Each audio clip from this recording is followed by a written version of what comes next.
Olá, meninos e meninas, meu nome é Andresa Tavares, eu tenho 26 anos e sou jornalista. Moro na cidade de Varginha e hoje eu vim falar com vocês sobre a importância da representatividade da mulher negra na sociedade e sobre o racismo estrutural. Eu vou começar falando sobre as minhas experiências, né? Bom, nesses 26 anos de vida eu passei por bastante transformações e graças a Deus consegui me entender um pouco dentro dessa sociedade racista que a gente vive. O período que eu acho que foi mais conturbado para mim foi a minha infância. Bom, há 20 anos atrás era muito mais difícil você se enxergar como mulher negra, como criança negra e mais ainda ter influências de pessoas negras.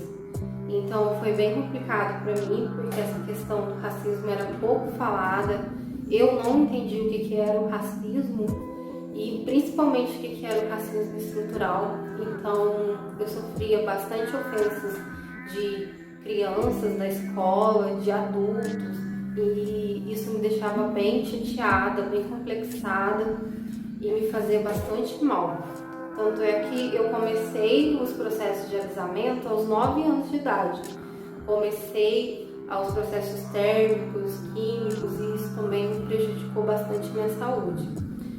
Enfim, a minha infância foi tomada pelo racismo, por falta de representatividade e por situações bem difíceis. Então, conforme eu fui crescendo, eu fui entendendo o que era essa sociedade. Só que eu acredito que a mudança é de dentro para fora. Então, a mulher negra, ela, com o passar do tempo, da fase adulta para jovem, ela vai se descobrindo. Por incrível que pareça, no início a gente não se identifica como negro. A gente não quer aceitar que a gente tem essa cor preta, a gente não quer aceitar o nosso cabelo do jeito que ele é, e isso para mim foi o mais desafiador. Eu não me sentia representada, então eu me sentia bem com o cabelo liso e eu consegui fazer minha transição capilar, para vocês terem ideia, com 24 anos. Eu passei praticamente mais de uma década sem saber como que era o meu cabelo. Então, para mim foi bem difícil me desvincular do processo químico, do processo térmico. Mas voltando para um processo de autoaceitação, foi algo que foi acontecendo com o tempo. Em primeiro lugar, eu comecei a adquirir conhecimento. O mais engraçado é que a sociedade fala que a gente não pode evoluir, a gente tem que ficar estagnado, a gente não pode crescer. Mas nós, negros, a gente tem que colocar na nossa cabeça que a única coisa que vai nos libertar é o conhecimento. E desde pequeno eu tinha essa consciência, mas assim, começou a aflorar na minha adolescência, que eu comecei a me questionar sobre diversos assuntos e comecei a buscar conhecimento. E minha origem é humilde, mas eu queria entrar numa faculdade, então eu busquei formas de entrar numa faculdade, consegui entrar numa faculdade, consegui a minha graduação e consegui a me enxergar mais como mulher negra. Peraí, eu posso ter uma profissão, eu posso ter um cargo, eu posso ser inserida na sociedade, eu posso ter um cargo de destaque. Para o negro é muito difícil esse processo, demora anos para a gente conseguir se identificar e ter esse tipo de autoestima. Como mulher negra também, eu acho que o processo é um pouco mais complicado. A todo momento nós somos sexualizadas. Nós somos sexualizadas pelo modo que a gente se veste, pelo nosso corpo. O meu processo de amadurecimento como mulher negra foi um pouco lento, eu acho que foi um pouco lento e foi bastante doloroso. O primeiro passo para mim foi me libertar dos meus próprios preconceitos. Pensar que muitas vezes eu pensava que eu realmente não era capaz, que as outras pessoas eram melhores, e realmente a sociedade ela dá a entender isso, que nós não temos o nosso espaço no mercado de trabalho, nós não temos nossos espaços nos cargos de destaque. Então, assim, a todo momento a sociedade tenta nos impedir de crescer, de viver, para falar a verdade. Então, nossa sociedade é extremamente racista até hoje e nós não temos noção de realidade. O feminismo negro, ele veio décadas depois do feminismo branco. Enquanto as mulheres brancas estavam saindo nas ruas para protestarem o direito ao voto e o direito a trabalharem, serem livres, as mulheres negras estavam cuidando dos filhos delas. Então, assim, é muito complicado a gente falar de feminismo e juntar todos os assuntos. Na minha opinião, nós, mulheres negras, nós temos que nos embasar com a luta de mulheres negras fortes.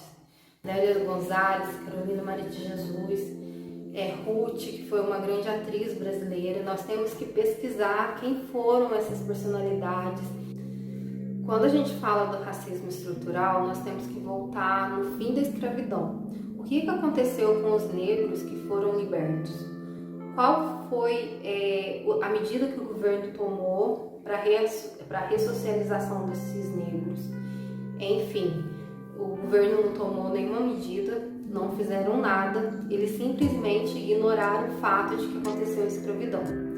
E eles também vieram com uma tentativa de branqueamento, trazendo os imigrantes para trabalhar nas lavouras e substituir a mão de obra escrava.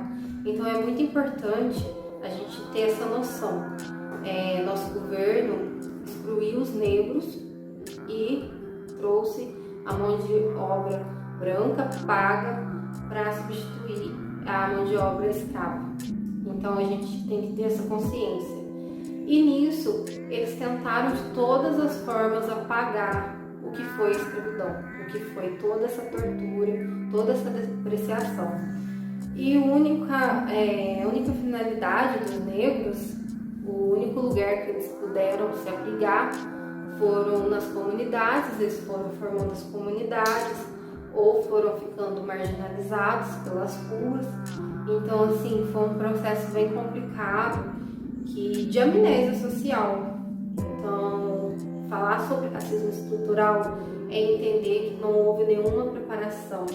Os negros, eles foram jogados e foram meio que esquecidos pela população que os escravizavam, né? E também pelo governo. Não prestaram nenhum tipo de assistência, não nos acolheram, e isso se reflete nos dias atuais. Nós temos que entender que nós somos um país extremamente racista, nós não temos nenhum tipo de noção de realidade.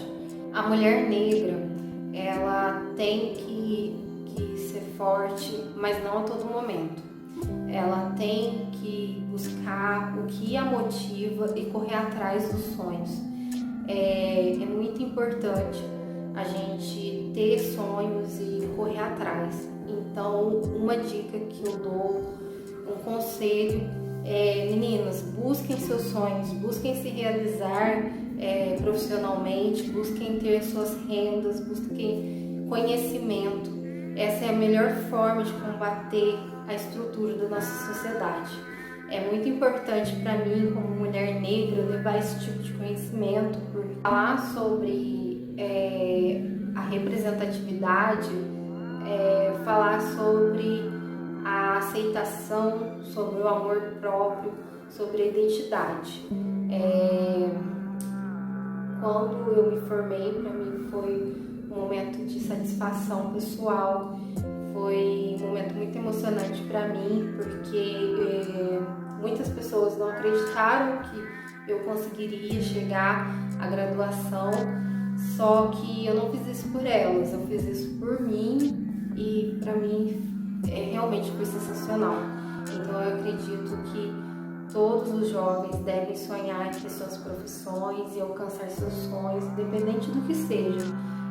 Nós temos que entender que nós temos capacidade, mas nós não devemos pensar na meritocracia, porque isso não existe.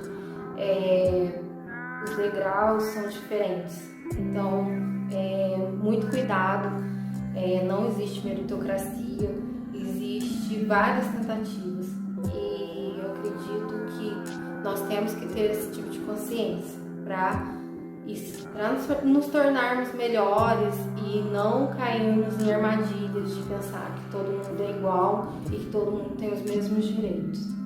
Nós não temos que ser contra o racismo, nós temos que ser antirracistas.